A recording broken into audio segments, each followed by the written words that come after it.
Major साहब।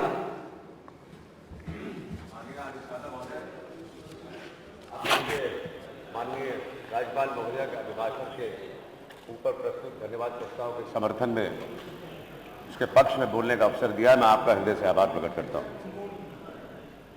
माननीय राज्यपाल महोदय ने बड़ी कुशलतापूर्वक ये दस्तावेज सदन में प्रस्तुत किया और उन्होंने कहा कि सुशासन के संकल्प के साथ सरकार ने प्रदेश में शांति और सुरक्षा सुनिश्चित की। बहुत बड़ा वाक्य है और इससे भी बड़ा वाक्य जो उन्होंने कहा वो हमारी सरकार की सारी उपलब्धियां गिना देता है। उन्होंने कहा कि अपराध मुक्त और भयमुक्त वातावरण देकर राम राज्य की संकल्पना को साकार करने में पूरी तरह ही सरकार सफल है। राम राज्य में सब समाहित है। गोस्वामी तुलसीदास जी ने उत्तरकांड में मानस में लिखा है कि दैहिक दैविक भौतिक तापा राम राज्य काहू नहीं व्यापा।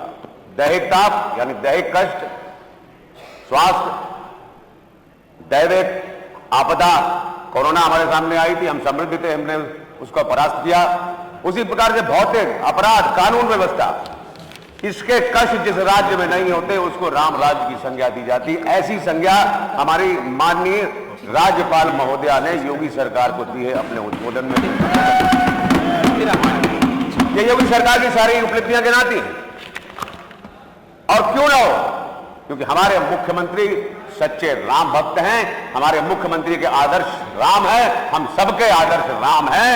और इसी पे माननीय हमारे बड़े देश के सुविख्यात कवि हैं, सौभाग्य हमारा जो फर्रुखाबाद से बिलोंग करते हैं, वो डॉक्टर शेबो मोहम्मद जी, उन्होंने लिखा कि राम हमारी शक्ति, हमारी भक्ति, हमारी मति है और राम हमारा कर्म, हमारा धर्म, हमारी गति है।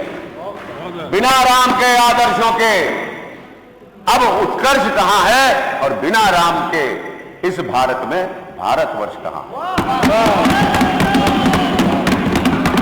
वो परिकल्पना, वो संकल्पना राम राज्य की। आगे लिखा उसका चिंतन, भगवान का चिंतन, अनुचिंतन, अभिव्यंजन, अभिनंदन ललाम है, यानी बहुत सुंदर है। राम हमारी गति है, यति है, विराम है, राम ही संज्ञा है और राम ही सर्वनाम है। जय श्री राम एक शब्द में समाविष्ट है।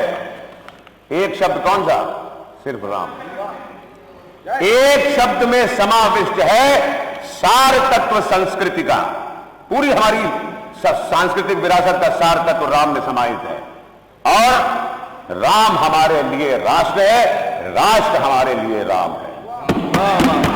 और इसीलिए महोदया, देश के यशस्वी प्रधानमंत्री जी ने 22 तारीख को अयोध्या में कहा था प्राण प्रतिष्ठा के दौरान कि राम से राष्ट्र की चेतना का विस्तार हम करें, और वो हो रहा है। और राजा पुरुषोत्तम राम जब वनवासी राम बने, वन में गए तो किसका साथ लिया?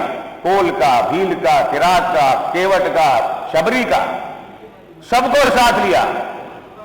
और उनके आदर्शों पर चलने वाले उनके भक्त हमारे प्रधानमंत्री जी, हमारे मुख्यमंत्री जी भी यही कर रहे हैं। सबका साथ, सबका विकास, सबका विश्वास।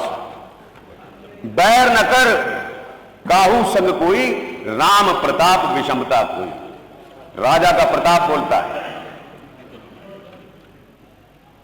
राम राज्य में कोई बैर नहीं करता, कोई दुश्मनी नहीं होती, क्योंकि राजा का प्रताप बोलता है। वाल्मीकि जी ने लिखा रामायण में कि राम की क्षमा पृथ्वी के समान है और उनका क्रोध कालाग्नि के समान है। राजा जब अपराध को मिटाने में उतर आता है तो वो अग्नि बन जाता है, ज्वाला बन जाता है, अपराध को समाप्त कर देता है। लेकिन उसके हृदय में, जब हृदय में दया का भी भाव आता है तो क्षमा भी कर देता है। मैं आपको उदाहरण देना चाहता हूं मान्यवर, फर्रुखाबाद का, हमारे यहां का। अब जो पूरे उत्तर प्रदेश में जो अपराधी हैं वो सब जेलों के भीतर जा रहे हैं, लेकिन 4 थ्योरी ऑफ पनिशमेंट है लॉ में, उसमें एक है रिफॉर्मेटिव थ्योरी ऑफ पनिशमेंट, सुधारवादी दृष्टिकोण। हमारी योगी जी की सरकार उनको जेल के अंदर सुधार भी गई है। हमारे फर्रुखाबाद के बंदियों ने अभी माननीय मुख्यमंत्री जी को मैंने भेंट किए थे, जो पुराने कंबल उन्हें मिलते हैं उन कंबलों को जोड़कर और उनके ऊपर प्लास्टिक की पॉलीथीन लगाकर हमारी गौ माताओं को भेंट की है। गौशालाओं में जाके उनकी सर्दी में उनके ऊपर उड़ाया है। ओडीओपी योजना हमारे प्रदेश की बहुत महत्वाकांक्षी योजना है। आज जेल में हमारे यहाँ टेक्सटाइल प्रिंटिंग ओडीओपी में चिन्हित है। हमारे बंदी शॉल बना रहे हैं और उनको मार्केट में उसको बेचा जा रहा है। तो इस प्रकार से हम सुधारवादी दृष्टिकोण भी उनका कर रहे हैं।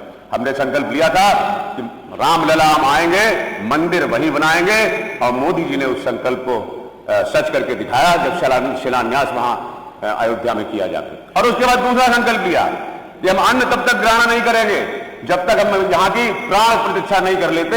और मान्यवर आप जानती हैं कि 11 दिन तक उन्होंने अन्न ग्रहण नहीं किया था। भारतीय जनता पार्टी जो कहती है वो करती है। मैंने भी अपने नेताओं से प्रेरणा लेकर एक संकल्प लिया था पिछले वर्ष कि 2024 एक महत्वपूर्ण वर्ष है। यहां राम मंदिर का भी निर्माण हो रहा है इस वर्ष में, और राष्ट्र मंदिर का भी निर्माण होने वाला है। लोकसभा चुनाव होने वाले हैं, तो इसलिए इस नए वर्ष की शुरुआत प्रभु श्री राम के चरणों में जाके करूंगा। और मैं 1 जनवरी को अयोध्या गया था। मेरा सौभाग्य था कि प्रभु के चरणों में मैं गया था, उनका आशीर्वाद प्राप्त हुआ, मेरा सौभाग्य। उसके बाद मैं लखनऊ आया था। उस मंदिर के निर्माण के में जो सतत अथक प्रयास जिन्होंने किया, ऐसे योगी जी का भी आशीर्वाद मुझे इस नए वर्ष में प्राप्त हुआ था। वहां मुझे जैसे जल्दी आप कर लीजिए समराइज।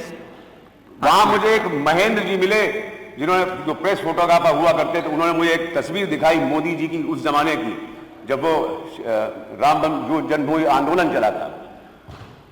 तो उन्होंने कहा कि मैंने मोदी जी से पूछा था उस दिन, कई बरस पहले, कि अगली बार आप कब आएंगे। तो उन्होंने कहा था कि अगली बार मैं शिलान्यास पे आऊंगा, और वही हुआ कि शिलान्यास पे मोदी जी वहां उपस्थित हुए थे। वहां पर जो वहां के मुख्य पुजारी हैं आचार्य सत्येंद्र दास जी महाराज, उन्होंने बताया कि हमारे प्रदेश के यशस्वी मुख्यमंत्री लगभग हर सप्ताह वहां जाया करते थे और मॉनिटरिंग व्यक्तिगत रूप से किया करते थे, किस प्रकार से जल्दी यह कार्य संपादित हो और यहां पर मंदिर का निर्माण हो। ये संकल्प हमने लिया था राम मंदिर के निर्माण का, पूरा कर दिखाया। आपने क्या संकल्प लिया था? राजेश जी कह रहे थे अभी, राम भक्तों पे गोली चलाने का, सरयू का रंग लाल करने का, जिसका आचमन किया जाता है। जाने कितने लोगों पर गोलियां चलाई गई, जाने कितने लोग शहीद हो गए, जाने कितने लोग जेलों में ठूस दिए गए। इसीलिए आज आप सत्ता से बाहर है। भारतीय सेना में था, आज भाजपा की सेना में हूं। वहां भी सिपाही था, वहां भी सिपाही था, यहां भी सिपाही हूं। सिपाही छेड़ता नहीं, लेकिन फिर छोड़ता भी नहीं और भूलता भी नहीं। मैं नहीं भूल सकता जो आचरण इन लोगों ने माननीय राज्यपाल महोदय के साथ उस दिन किया, ये भूलने वाली बात नहीं है। वो अपनी संवैधानिक धर्म निभाने आई थी। रामचरितमानस में कहा गया स्वधर्म निभाना चाहिए। राज्यपाल का, राष्ट्रपति का ये धर्म है, ये उनका कर्तव्य है। माननीय सदस्य समराइज कर लीजिए, आधे मिनट में कर लीजिए। सत्र प्रारंभ होता है तो उसको संबोधित करें, और इसलिए उन्होंने संबोधन किया, लेकिन उन्होंने बाधा डालने का प्रयास किया। नारे लगाए, वापस जाओ, गो बैक। मैं इनको बताना चाहता हूं, my dear friends, she did not go back, but you will go back. And you will go back and will never come back. This is my guarantee. और ये मेरी माननीय सदस्य समराइज कर लीजिए। कोई प्रॉब्लम? ये मोदी की गारंटी है, ये योगी की गारंटी है, ये जनता की गारंटी है। 80 तुस्सी, रस्सी कस्सी, इस बार 80 की 80। दो जगह से लड़ने वाले, मैडम मैं 2 मिनट में समाप्त कर रहा हूं। दो जगह से लड़ने का क्या? 2 मिनट में कर लीजिए समराइज। दो जगह से लड़ने का क्या औचित्य है?